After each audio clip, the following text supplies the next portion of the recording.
В Коми появится поликлиника для онкобольных. Соцобъект особой важности будет построен неподалеку от радиологического центра. При этом учреждение разместят не в прежнем одноэтажном корпусе радиологии, а построят для него отдельное здание.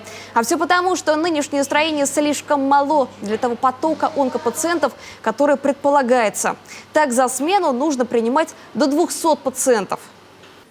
Поскольку онкобольной – это не человек, который однажды пришел и потом до конца жизни ходит, а там до конца жизни будет наблюдаться и должен ходить в поликлинику. Поэтому емкость поликлиники должна быть достаточно большой, учитывая, что у нас только под наблюдением находится около 20 тысяч людей. Изначально был вариант сделать надстройку над нынешним зданием, однако экспертиза показала, что фундамент не выдержит нагрузку. После решили строение снести, чтобы возвести на его месте новую поликлинику.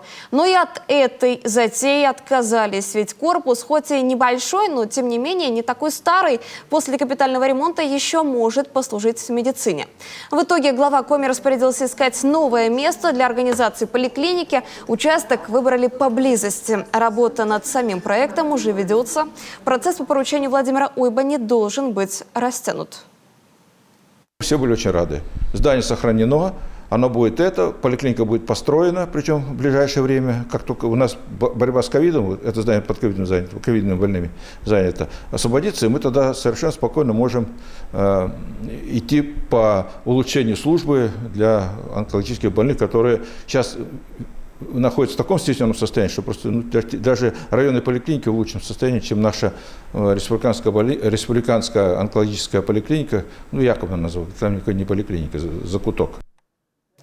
Больных с онкологией становится больше, но и лечить рак теперь легче. Появились новые препараты, методы обследования и лечения. То, что раньше считалось неизлечимым, сейчас вполне излечимо. Или, по крайней мере, дает больным жить еще многие-многие годы.